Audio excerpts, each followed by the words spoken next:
It's that time for the mid-year freakout. So let's talk about the books that I loved, hated. Honestly, I don't remember what all the questions are. I don't know. I have charts though. So I'm ready to start Freshly and welcome back to Freshly Read Books.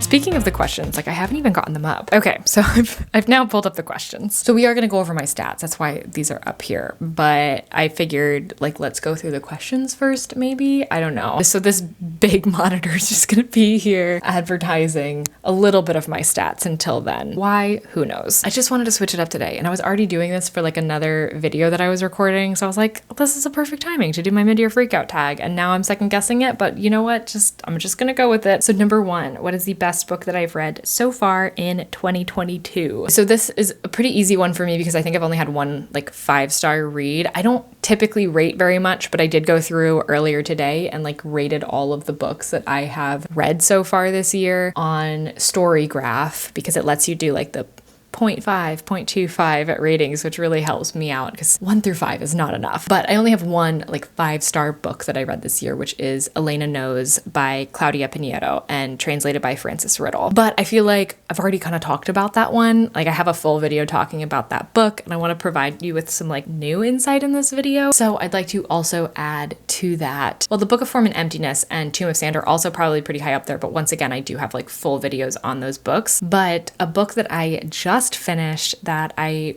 totally blew me away is Cloud Cuckoo Land by Anthony Doerr. This book was so good. I don't know how to explain what this is about actually. So it's kind of about the story that has basically made it through a long period of time. It was written at one point, but there's many times where it was nearly lost, but didn't get lost.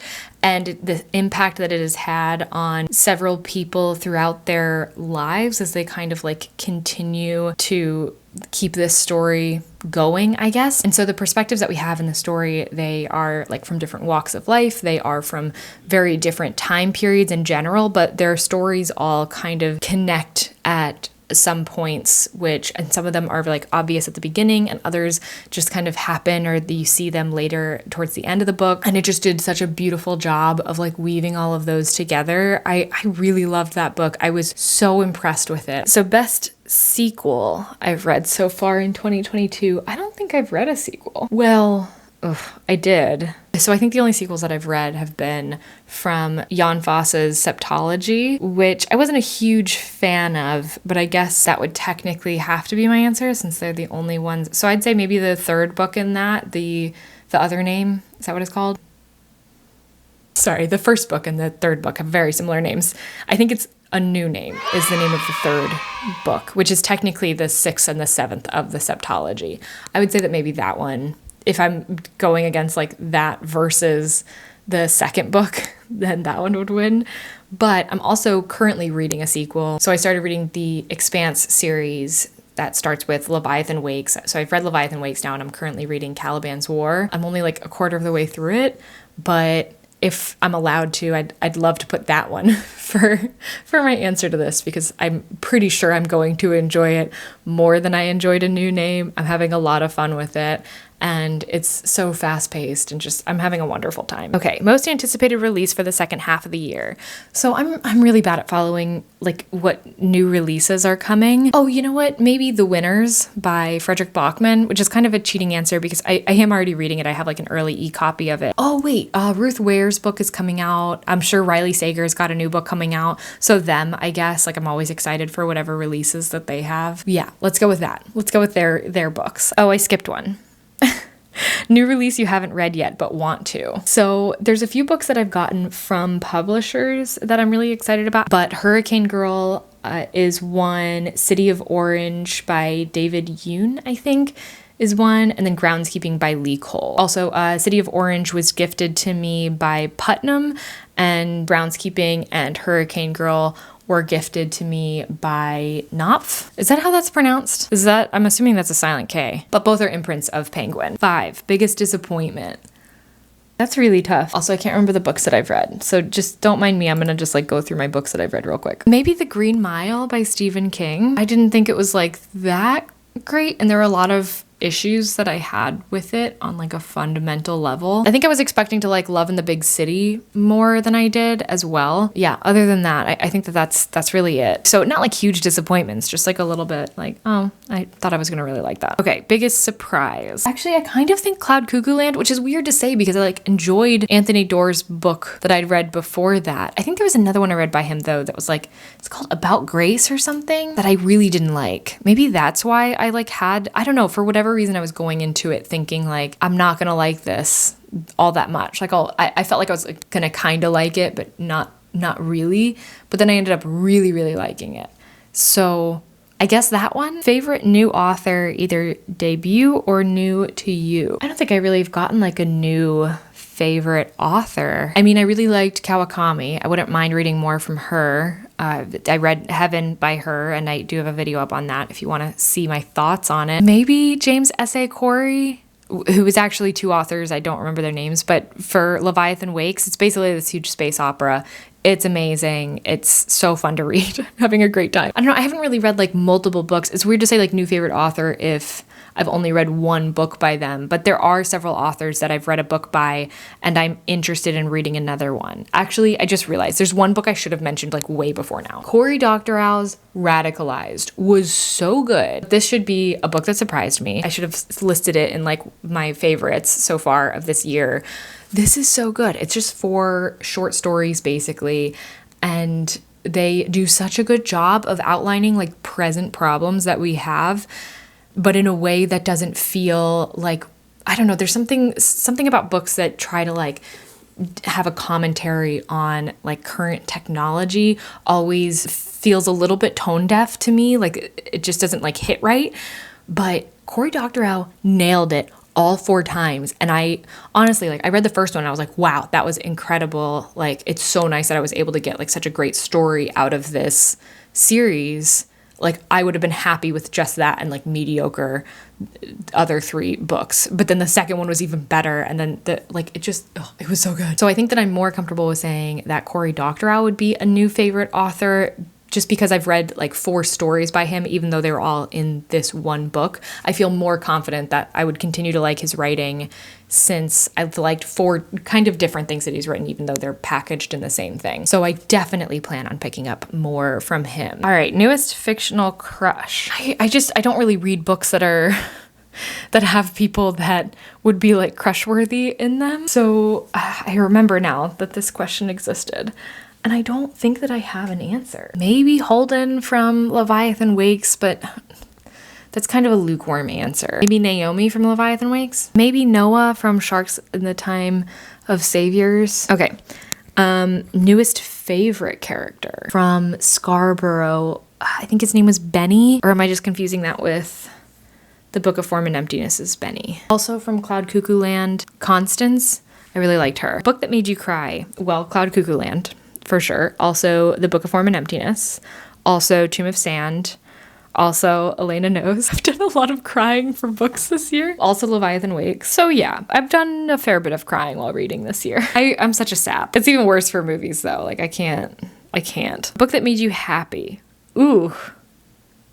None. Actually, I might have to say Cloud Cuckoo Land again for that one because I do think that was rather uplifting at the end. And actually Book of Form and Emptiness too. They gave me very similar feelings. Like cried during, but had like a weird touch of hopefulness at the end. Yeah, I don't think any other books made me happy. Apparently that is not what I look for in books. All right, so most beautiful book you've bought so far this year or received. Okay, give me a second.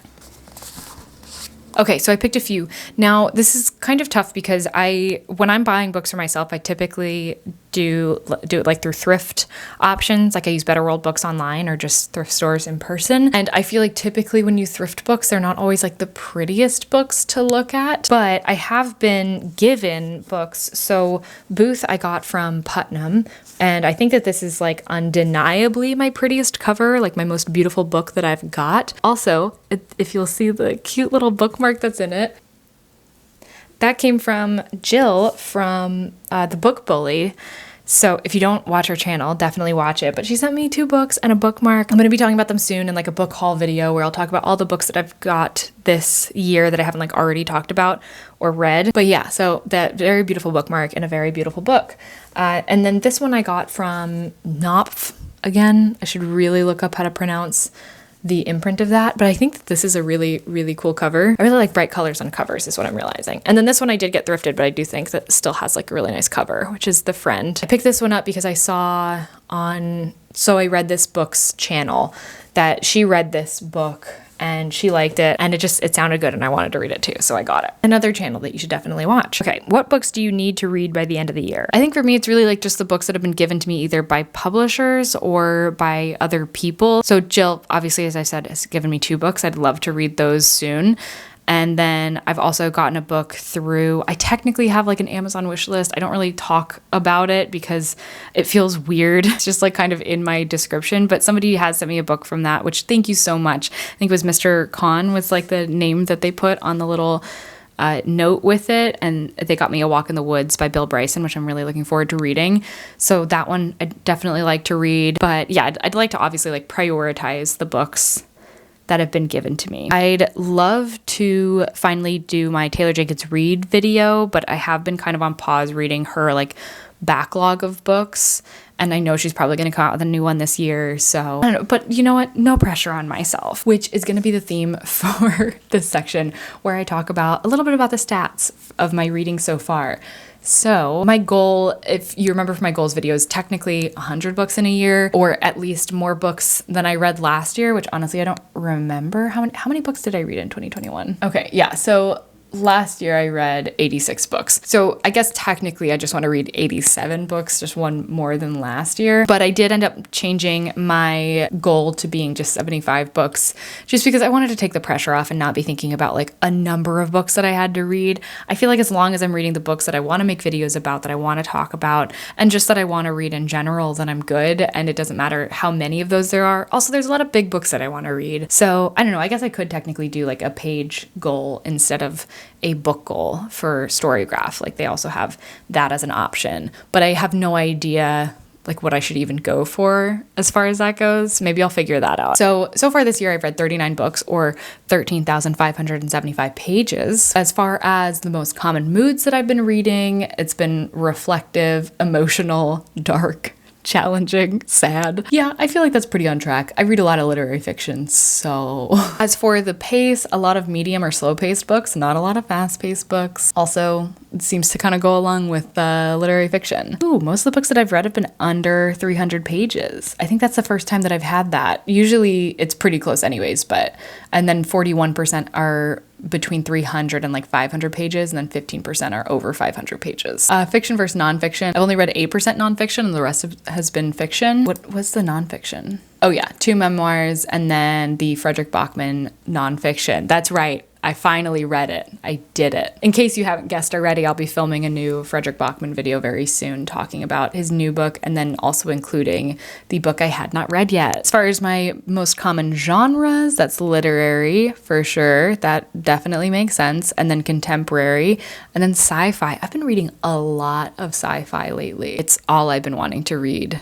recently. And actually I was so pleased when Cloud Cuckoo Land turned out to be a little bit sci-fi. I was like, oh yes, this is wonderful. This all makes sense to me. Thriller/horror is pretty far down for me typically, and like mystery, but I feel like probably in the later half of the year that'll grow, because I feel like usually around like October, November timeframe that grows, because all I want to do is read those books around that time. So I'm sure that'll change. Format, I started like my first couple of books. I was like, oh, I'm going to track this. I'm going to actually pick, like if I listen to an audiobook, I'm going to pick audiobook. But then I gave up because a lot of times I'll like rent from the library, both the physical copy of the book and the audiobook. And then I'll kind of switch back and forth depending on like what I'm doing. Also, I mostly just forgot. I know I gave you that excuse, but honestly, I'm starting to think that maybe I came up with that excuse later, and mostly I just forgot. My most read authors So there's only 2 authors that I read more than once, and I've read 3 books by both of them, which is Jan Fosse, of course, from Septology, and Frederick Bachman, which was rereading Beartown and Us Against You, and then reading his nonfiction book, Everything My Son Needs to Know About the World, something along those lines. It's a long title. And I think that Frederick Bachman will probably take the win this year for the number of books that I've read by him. Well, it depends on how much I read of the Expanse series. And then the number of books and pages that I've read, yeah, this seems right. I like crushed it in February, and then March and April, I really kind of dropped off. And then May and June, I've crushed it again. And then my star ratings, I did it this year. I have star ratings for every book that I've read this year. But yeah, I think that this spread is, I don't have like a lot around like the middle area. Although I would say really like 2.5 should be the middle of a 5-point scale, right? I just don't have any that are rated below 1 star. I've got a lot of 4s and 4.5s though. So I feel like it's been a pretty good reading year. I'm pretty pleased with this, how things have been going so far. So yeah, that's it, I guess. That's my mid-year freak out. And I'm not really freaking out. I'm doing all right. Anyways, let me know how you are doing with your book goals and what your favorite book has been so far this year, and also your least favorite book or most disappointing book. You can go for either one of those. So yeah, let me know that in the comments, and I will see you in the next one. Bye.